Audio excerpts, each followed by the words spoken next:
The trip from Parry Sound is a long trip, about 18 years long to be exact. Little changes in this small northern Ontario town except for the seasons. Boating and fishing is the summer tourist attraction, and then comes the Arctic winds and snows of winter. And with the return of winter, another hockey season for the small fry of Parry Sound, where dreams of future stardom in the National Hockey League are born. Such was the case of one Robert Gordon Orr. I really think like everybody has a favorite team, but I think when a young boy was playing hockey, all the time he's playing, he wants to play in the NHL.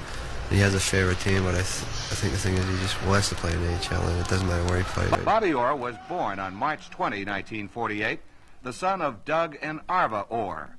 There was an older brother and sister, and later there would be two younger. I think you would say we have a very close family, Don, although I haven't been home much the last 4 years that I've been here in Boston, and when I was in Oshawa for 4 years, so I don't really get home that much. But I think we are a close family. I always had fun with my dad, where we could do things together. We fished together, we traveled together, and he's just a heck of a guy. A lot of people here in Boston know him, and he just has a great time all the time. And my mother, she's doesn't like to travel as much as my dad, but she's quite a girl. She's someone you got to meet too. She handled me, so she had to do something, and she could handle us, I'll tell you. Ronnie, it was funny. While I was home playing, Ronnie didn't play. I don't know what it was, maybe because I was playing. We played against each other a couple times, but I watched Ronnie play, and I thought he was a pretty good hockey player. Ronnie's very quick on the wit, and he runs a store back home. He's a good businessman, Ronnie. Penny reminds a lot of people of Goldie Hawn from Laughing, and this is just how Penny is. She's quite a little girl, and Dougie just goes about his way. He doesn't bother anyone. He's good on the skidoos. He handles boats very well, and Dougie's a real good kid. I think Pat and I may have been the closest. I was very close to all my brothers and sisters, but I think Pat and I were very much closer than the others. I don't know why, but I think this happens in all families where one will be a little close to the other. She's married now and got a beautiful baby, a big Mike, and she's just a wonderful, real great girl. I like Parry Sound. I think I'll always go back there. Good shopping areas.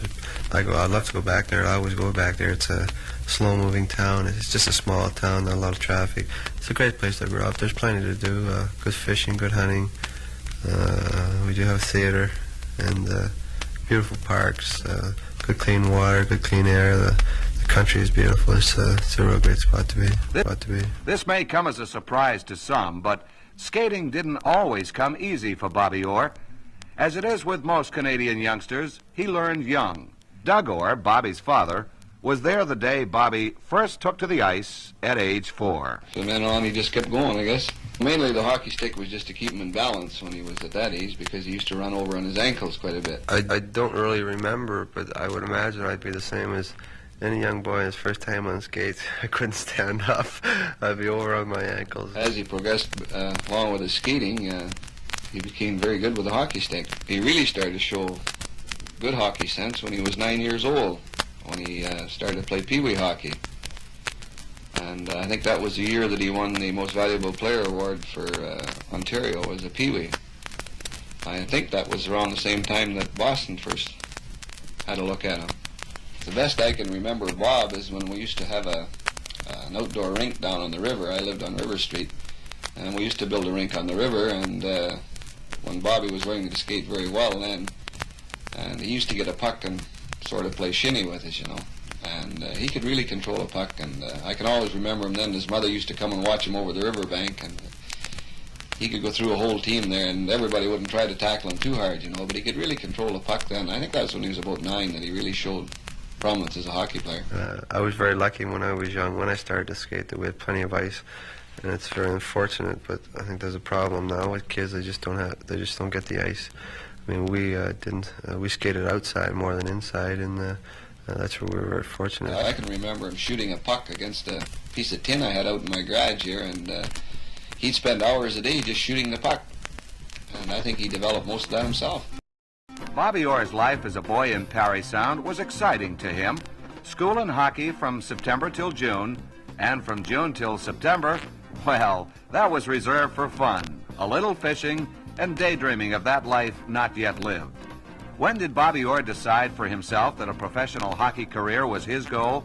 Almost from the very beginning. I think once I started playing hockey, I mean, we were playing for fun, and we got to go on trips, and playing hockey at home, playing on different teams. We got a lot of ice time in the rink, which we like.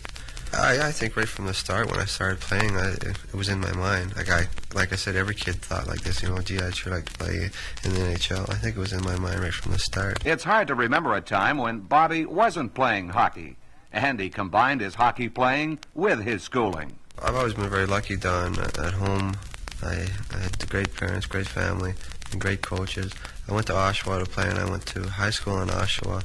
And again, I get to Oshawa, and I get the great coaches again, and I get the great people to live with. I think the people that I lived with in Oshawa, Jack and Cora Wild and Bob and Bernie Ellesmere, I think they were a little harder on me than their parents. I think it's just natural that they were, because they're afraid that we'd go astray or something. But they're just like our parents. I was very fortunate to have people like this. And perhaps as a youngster, you would listen to them a lot closer. Oh, I was afraid. I was a little. I wasn't scared of them, but I listened to them. My parents taught me to respect of people, and I did listen to them. And with the traveling, playing junior hockey, we would practice after school, so we wouldn't miss for that. And the only time we might have missed a morning was when we played in Montreal, and we traveled all Sunday night and Monday morning to get back. Harry Tate, Bobby's school principal, remembers Bobby. He, like many others, he enjoyed life and was a little mischievous at times, but he is a good average student that you could trust at any time. I am certainly very proud of him, both as pupil and as a player. Today, as he was then, Bobby Orr remains a humble person. All credit to any of his hockey success goes to his coaches. His very first coach as a youngster in Parry Sound was Royce Tennant. He was generally always among the fun players that I had on the team. He was generally very well accepted by the other players.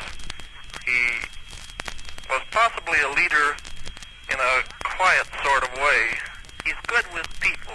I think he is much like Gordie Howe with respect to doing hockey good. Later, former NHL defenseman Bucko McDonald guided Bobby's progress. I had to tell him fewer times than anybody else any mistakes that he might make. I remember we were playing against this team from Aurora. Bobby made a couple of mistakes. He asked me to take him off defense. Said to Bobby, I said, the only reason I said that you've asked me to take you off the defense is because you made 2 mistakes out there and it cost us 2 goals. You know, it's kind of nice to see you make mistakes once in a while. It shows that you're human. And I said the only reason it's noticeable to yourself is because you don't make them as often as the rest of the boys. And I said, are you ready to go out? He said, yes, I am, Bucko. He said, I'll be playing defense. And they haven't taken him off there yet. What do you feel, Bobby, your coaches taught you that has been so valuable to you now as a pro? Well, anything. I think everything I do now, Don, I've been taught somewhere along the line by my coaches. I can name them when I was at home. Tommy Maxwell, Royce Tennant, Bucko McDonald. I go to Oshawa and I have Doug Williams, Jim Cherry, Bep Quidlin. I come here to Boston. I have Harry Sinden and Tom Johnson. So, I'm playing hockey and I do different things on the ice, and someone has taught me these things. And I've just tried to practice them, and all these fellows have taught me different things. Bobby Orr's star really began to rise at age 12, and it all came about strictly by accident. With the Boston Bruins in the midst of a down cycle, a 6-man task force headed by President Weston Adams Sr. began a methodical canvassing of every nook and cranny of Canada. It happened early in 1960, one afternoon in the small town of Gananoque, Ontario. They had come to look at 2 other players, but they came away raving about a third. Weston Adams Sr., Milt Schmidt, and Ren Blair remember everything about that day, but Bobby Orr just remembers that his team lost. I remember the baggy pants, the shock of blonde hair, and playing defense, although he was one of the smallest men on the ice. He was about 120 pounds, soaking wet. I wasn't too tall. I was 5'4", I guess. I guess 5'3" or 5'4", which isn't bad. What attracted me most, besides his uniform and the way it fit him, was the fact that he was a defenseman. He was the small boy out there, but he was the general. He was directing his own team. He was telling them what to do and doing it himself and seeing that they did it. The old expression of he had the look of eagles in his eye, I think fits the situation very well. He just looked like he was destined for greatness in hockey. And after 2 or 3 minutes of play, I turned to Lynn and I said, there's a kid on that Perry Sound team that's either my eyes are going on me or something, but he looks like something outside of the normal sphere of hockey players at this age. I can remember the game. We got beat that game. Watch that Perry Sound team for a moment and see if you think it's the same player I do.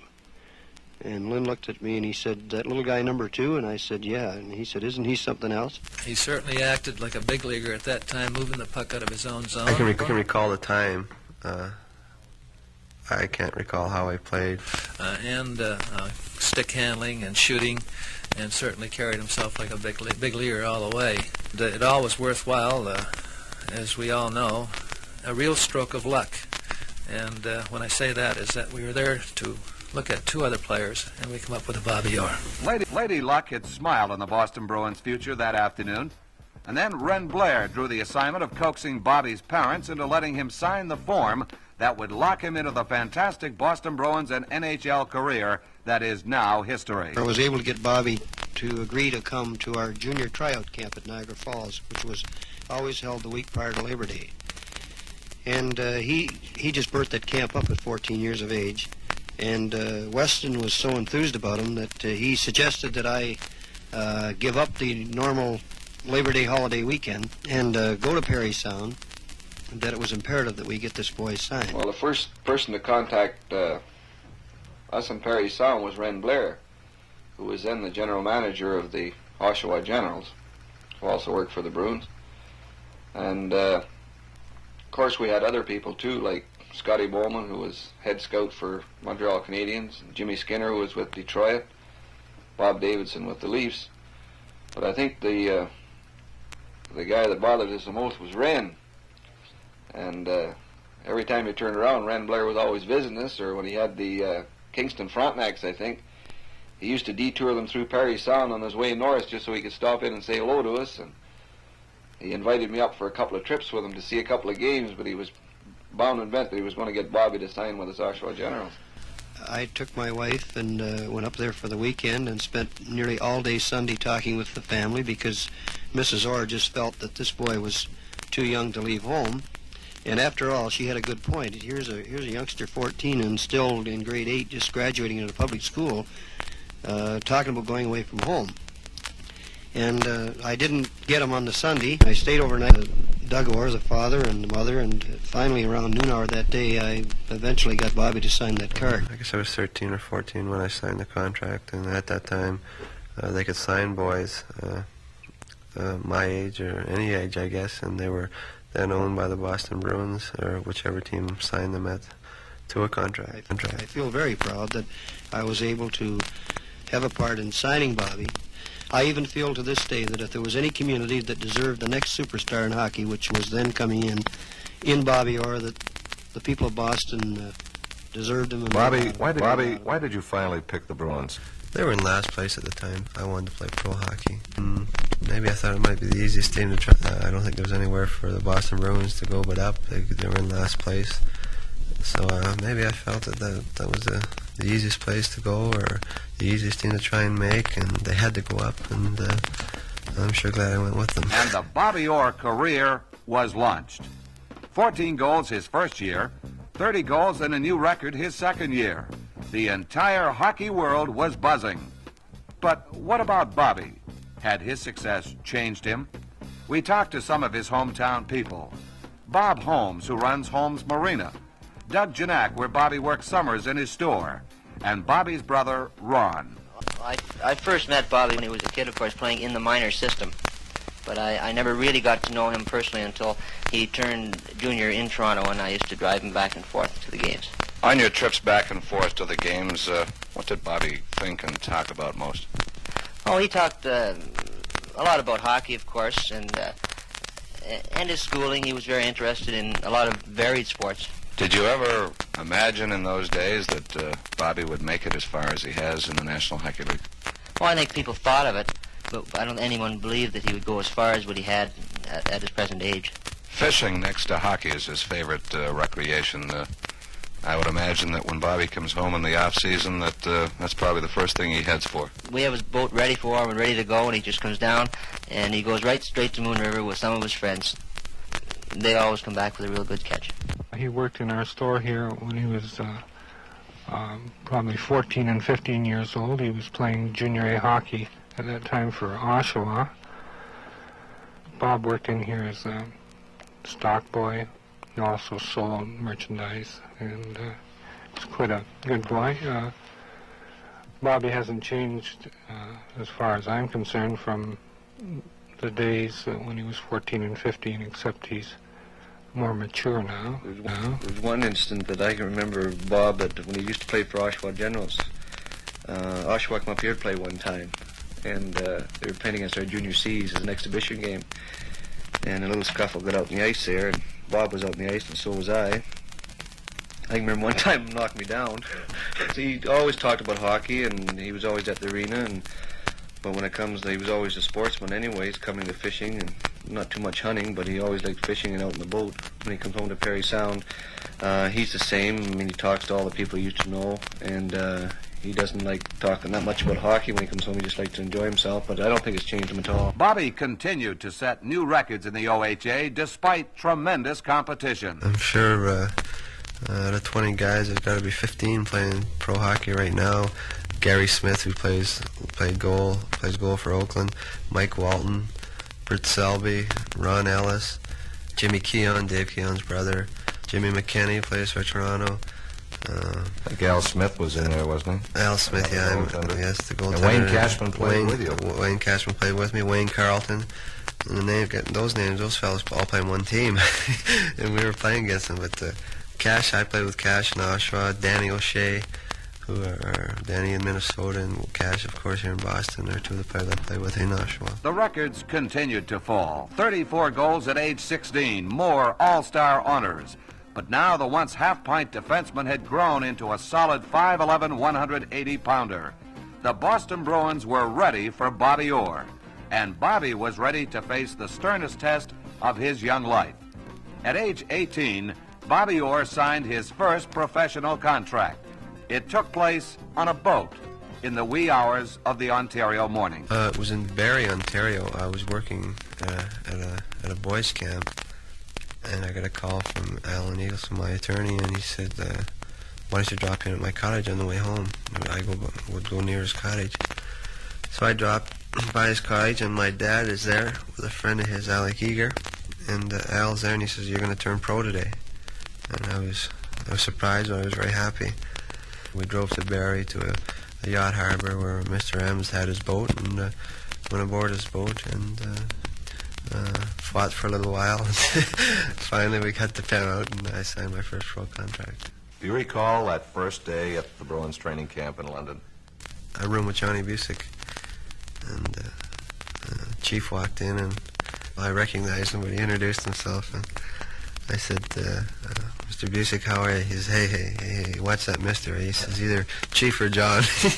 But, and don't think that didn't help. For a guy to come in and say that to a kid that's scared skinny, it really relaxed me, and the Chief really looked after me. All the guys looked after me. They were very good to me. First game in a Bruins uniform during the regular season. Do you recall anything of that? Oh, yes. It was against Detroit, and when I came to the dressing room, I think I was in there at 4:30 or 5 o'clock for an 8 o'clock game, so I was there. You always did like to arrive early. I like to go early, yes, but I was very nervous this night. This was my big night, and that night I got a point that night. We won the game. I remember we won the game.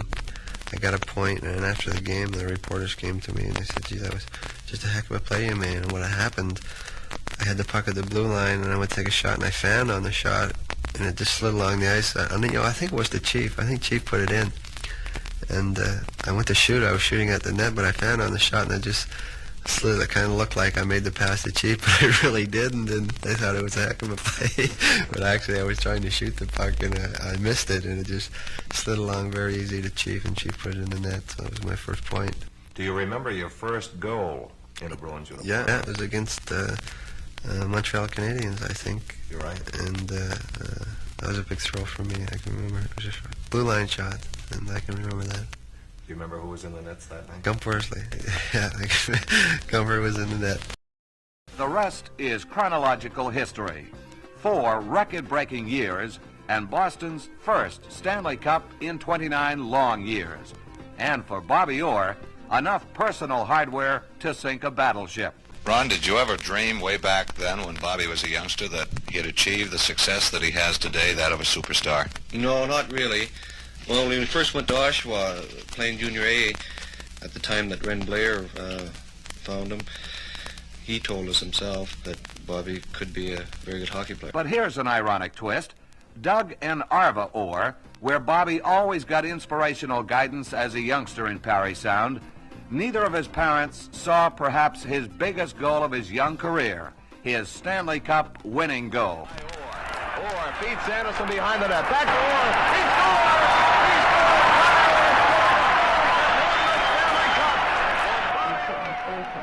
I'd been upstairs and downstairs. Oh, the place was full. There must have been 25 or 30 of them here, and they had the TV on upstairs, and you could have cut the smoke upstairs with a knife. And I was on the steps so I could move, because I can't sit still. That's why it bothers me to get me in the gardens down there, and I've got to sit there. And when we needed the overtime, I took off. But I did watch the replay, but I didn't see the goal. What were your thoughts even when you saw the replay? Well, by that time, this place was in such a... You couldn't hear yourself. Everybody was yelling and shouting at Roddy, and came over in a bunch of them. But I never thought of him getting the goal. I mean, I really... When we needed the overtime... I mean, I knew they would... I figured they'd win the Stanley Cup because we were all right. We could win another game. But I didn't... I never thought of him getting the goal. When the game was tied, I went out underneath the stands, and I was walking back and forth under there, and... all of a sudden, I heard the big roar go up, and I heard somebody yell, "Orr scores," and that's the first time I knew he scored the goal. 2 Orrs. Bobby and his dad, Doug. Congratulations, Bobby, on a tremendous victory. Thanks, Don. It's so great. I don't know what to say. This team, unbelievable. The guys that are hurt, they're out yelling for us between periods. They're in the stands, they're fighting for us. The guys that are playing, goaltending, we put everything together. Just a great bunch of guys. Great. Doug, how do you feel about it? This is the happiest day of my life. Ever since I accumulated Bobby, I was waiting for this. I was not watching the game, but I was there. But I want to tell you one thing. My wife is at home, and she is crying right now. This is the happiest day of my life. This is the happiest day of my life. I couldn't wish for anything else. And what about Bobby's future? His sister Penny had her own thoughts. Just hope he continues to be in the National Hockey League, and that he has a few more years left, and that he marries eventually. And I hope his wife is what he wants. As long as he's happy, I'm happy. This has been one side of Bobby Orr. What of Bobby Orr's future? What worlds are still left unconquered? Bobby, you say you don't set goals. If you did, there'd be very few left that haven't been reached. It'd be nice to reach him again. I've set goals we'd like to end up in first place this year. It's got to be I've set a goal, and also win another Stanley Cup, because if everyone is as much fun as the first ones, it's something to look forward to. It's something to fight for, because you had to be part of it. You had to be there to see and feel the feelings of being a champion. It was just unbelievable. You can't really describe it. The parade, the dinner we had, it was just a feeling you just can't describe. You just had to be part of it. It was just unbelievable. And don't bet against it either.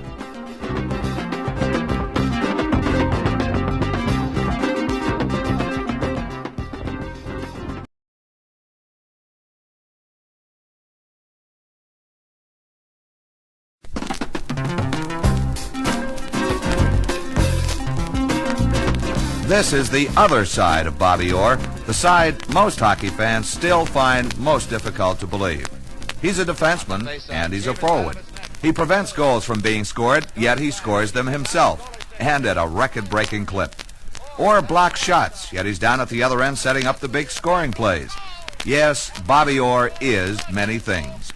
But on one point, everyone agrees. Bobby Orr's style of play has indeed revolutionized the game of professional hockey. The 60s and 70s will be known as the Bobby Orr glory years. In a series of exclusive interviews for this album, Bobby Orr talked about hockey, his brand of hockey. Get down to the subject of conditioning, a very important part of any athlete's repertoire. Exercise and conditioning. What are some of the exercises that you'd recommend for youngsters to get into condition to play the game of ice hockey? Exercising, I think, before any sport, especially a sport like hockey, sport like football, when you're moving a lot, you're being hit a lot, I think it's very, very important to exercise, to warm up. You'll find there are a lot of injuries early at the start of the hockey season. The muscles haven't stretched yet, and this is the reason we do exercises, to stretch those muscles so that when we're hit, your muscles, if they're all tight and cramped up in a ball, it's a very good chance they'll be ripped.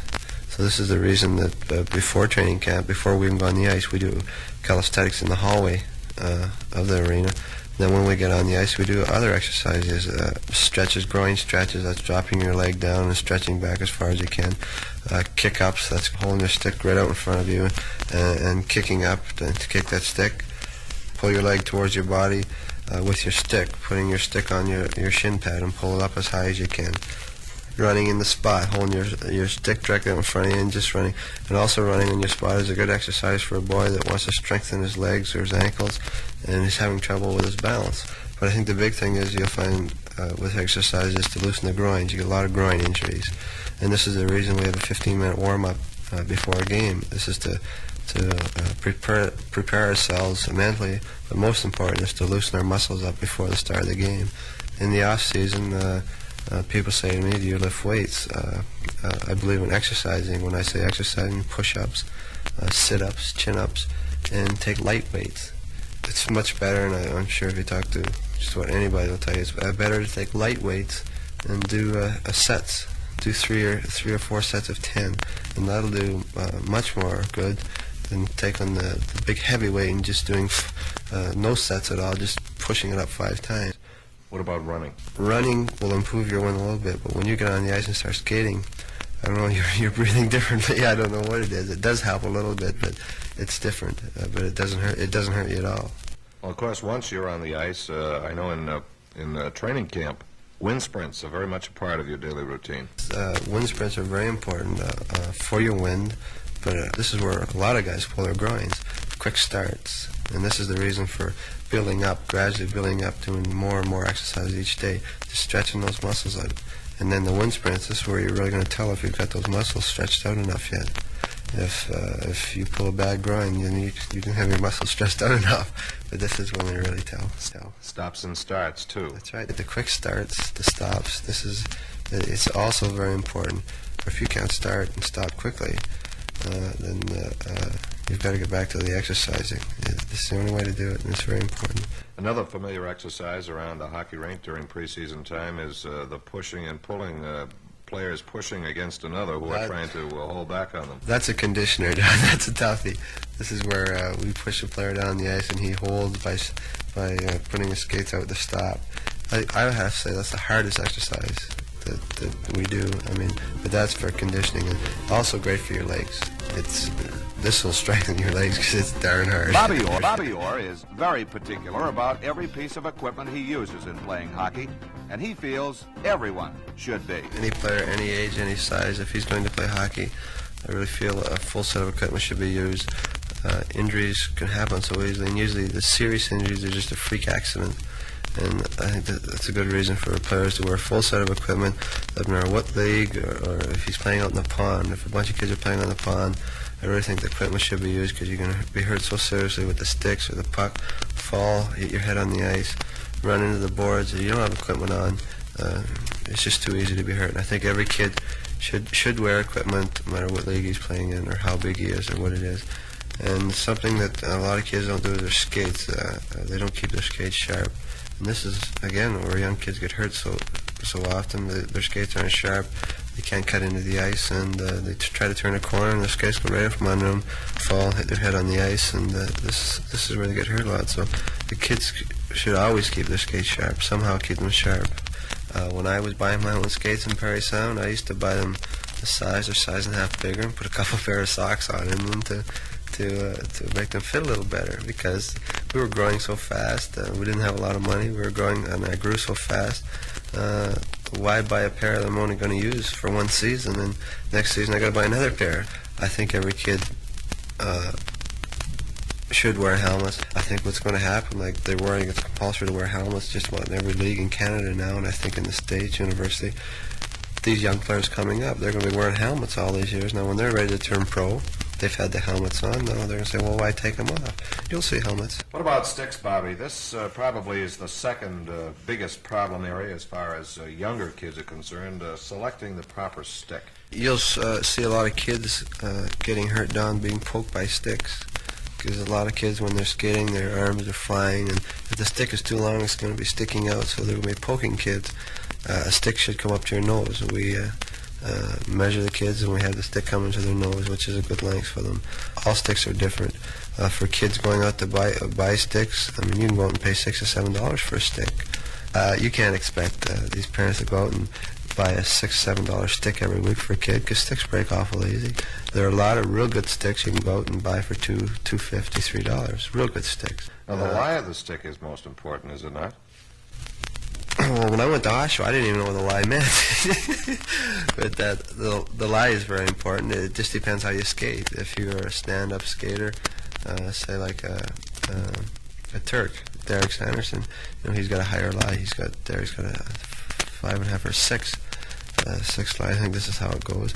I use a 5 lie because I bend over quite a bit when I'm skating, and every player is different.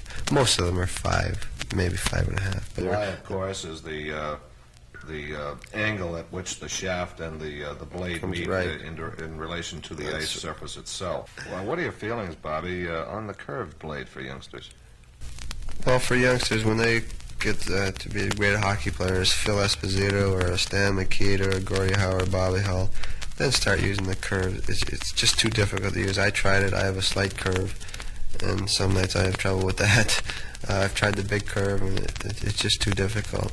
If a young boy were using this stick, instead of concentrating on practice, skating, or looking ahead to where his man is, who he's going to pass to or make a play like this, he's got his head down, he's looking at this stick because it's too hard. He's going to watch it, he's going to lose it. If he had a straight blade, he wouldn't have to worry about that. That puck's going to stay there, and then he can be looking somewhere else. He can be looking where he's going to make the next play. But with that big curve, it's so difficult. He's thinking about it all the time because he's afraid he's going to lose it. And this gets his mind off everything else he should be thinking about. The heart of Bobby Orr's game is his tremendous speed and agility on skates. When Bobby grabs the puck in his own zone and heads up ice, you just know something exciting is going to happen. And it usually does. Skating is the most important part of the game. If you can skate, they can usually make a hockey player out of you. Now, kids first starting to skate, they're going to have trouble getting their balance. And all this is practice. Just practice. You fall down, you get up. You fall down, you get up. A good way to start is by giving a youngster a chair. Just give them a chair and let them hold on to the chair, and they'll just push the chair around, and just one day they'll just drop the chair and away they're going. Don't worry about going over on your ankles. I mean, I still skate on my ankles. If you watch the pros, they still skate on their ankles. Although their ankles are very strong, they still go over a little bit.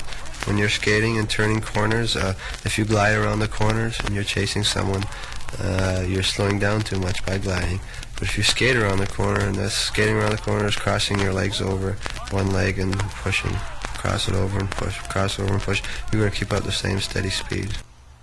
Now, what about the age? At what age should a youngster start trying to learn how to skate? A youngster can start skating with whatever age he wants, really, as long as he enjoys it.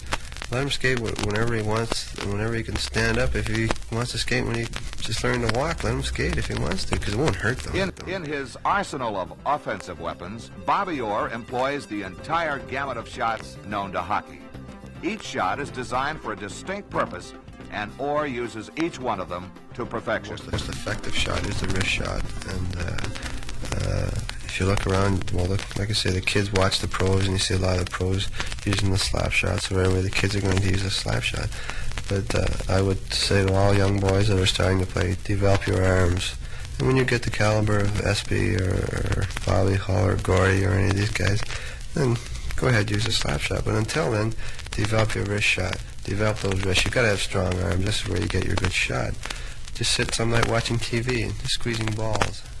Squeeze them as hard as you can, and after all, you won't even know you're squeezing and be sitting watching a movie or something. And it's so simple, but it's a great exercise. It's just a simple exercise. It's a simple exercise that do so much. And it will develop your arms, your forearms, and help you with your wrist shot. But it's most important. The idea is to bring the puck from behind you, and as you bring that puck forward to use it, your weight comes forward with it, looking where you're shooting. Keep that head up, because you see so many young guys getting hit. They're watching that puck, they're watching the puck come through, their weight's coming through, it's just perfect, but they're watching, wham, somebody's going to hit him and hurt him seriously. Or the goaltender, if you're in close and you're going to use your wrist shot, the goaltender will just come out. You won't see him because you've got your head down watching that puck. And when I let my wrist shot go, at the end of my wrist shot, I've cocked my wrist, I've released my wrist, and when I've released that puck, all my weight is on my front foot. When you're shooting the wrist, using the wrist shot, if you want to keep your puck low, what you do, you use a low follow through. And just keep, after your shot, you follow through low. But if you want the puck to rise up, or you might have to shoot a little higher, you follow through as high. You follow through raising your stick up. If you want low, you follow through keeping your stick down low, and this keeps the puck up or down. I don't like to teach kids to use a slap shot. It's not a hard thing to do, but I think it's so much more important for a kid to develop a good wrist shot rather than a slap shot. Okay, Bobby, let's talk about two other shots that are in the repertoire of all of the pros, the backhand shot and the flip shot. Your backhand shot is just like your forehand. Although you are on your backhand, you're coming through with it again, your wrists are cocked, and you're coming through with it, and as you bring that puck forward, your weight's coming with it, and when I release my backhand shot, all my weight again is on that front foot, and I release my wrist. It's the same idea as the wrist shot, forehand wrist shot. But it's one of the most difficult shots to stop for a guy coming in off the wing and using that. The flip shot, it's used quite often. I use it a lot when we kill penalties. We got to get the puck out of our end. We don't have a lot of room to shoot it out. To flip a high shot out, in close on the goal. If you're in close, you don't have room for a wrist shot or a slap shot, then you've got to flip that puck up over the goaltender or something like this. Or if a guy has a stick down between you and the man you're trying to pass to, you got to flip that puck over that stick. Just a little flip. And all it is you just toe your blade, and it's getting the puck down. The idea is trying to just flip it up over a little bit. Just use the toe and just give it a little flick. And it's not as easy as it sounds. Just practice again. Practice. You know, saying practice makes perfect. You'll never get perfect, but you'll improve. What about shooting on goal, Bobby? There is a science to scoring goals and a science to reading a goaltender's weakness. The best place is to shoot if you're shooting at a goaltender. The four corners, the two lower corners and two upper corners. I think the best spot is low on the ice. You talk to young defensemen, right? They're shooting from the point. They're trying to put it right through the boards. But the thing a defenseman should be trying to do is just make sure the puck is on net, where they can get a good shot or not. Just get it towards the net, because you never know what's going to happen. If it go off a leg, you're going to get a rebound. It might even go in. You never know what's going to go in. Right on the ice is the best shot, but a lot of times up in the top corners, those four spots are the most difficult to stop. It's hard to pinpoint exactly what sets Bobby Orr apart from the other great stars of hockey. Each of them does many things well. Each of them has his own particular trademark. But if you have to single out one outstanding characteristic that is Bobby Orr, it's that everything he does at top speed. His instincts and anticipation are truly uncanny. When Bobby makes a move of his own or parries the move of his opponent, he does it with no hesitation whatsoever. The next time you see Bobby Orr in action, watch for these great moves, his deceptive faking and the pinpoint accuracy of his passing. This is truly a high-speed symphony on ice. Passing is very important, and passing is like shooting ducks. If a duck is flying, you shoot ahead of him and hope he's going to fly into the buckshot. That's the same with passing. If your man is moving, you've got to pass ahead, even if it isn't going to be on his stick. You might have to shoot it off the board, but he's going to move and he's going to move into it and maybe pick it up off the board, or you're going to pass it right on his stick. But if a man is moving, you got to pass ahead of him, let him run into it. Passing it, it's like your wrist shot, but you don't want to raise it. You want to keep it low. It's the same thing, and you just sweep it, kind of sweep it through. That's all it is, sweep through. You almost sweep it like a broom, keeping it on the ice, watching where your man is. Always watch where you pass. Whether you should pass hard or soft. If there's a man, looks like a man's going to cut your pass off, then you got to give it a little swift pass. But if you got a lot of time and nobody is around you, then it's never easy, because you got to be very careful that if a man moves in between you and picks that puck up, you're standing still and you're passing, then he's going to beat the heck out of you. Most of the time, make it a good crisp pass. I like to pass crisp. I say crisp, a little swift pass. I always do. That's the way I like to pass. I like to make a habit of passing quite swift, because in a game, a lot of passes are picked off, and the reason they're picked off is because someone just passed too easy. So it's a good hard pass, and I do it all the time. This way I like to do it.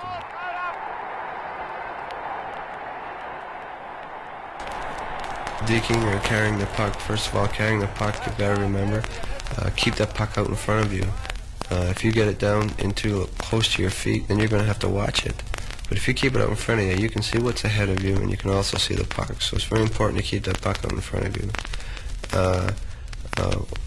If you're skating around a man or stick handling, always keep your body between the man and the puck. Don't get that puck in there, because he's going to sweep check you or poke check you. Keep your body between it. And remember, keep your head up.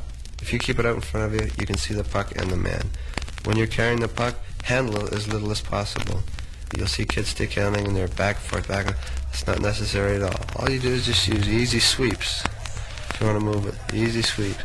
Now, if you've got a long distance to go when you're carrying the puck, what you do is you push it ahead of you and you chase it. Not too far, push it ahead and you chase it. Checking is a very important part of the game of hockey, and a very important part of Bobby Orr's game, too.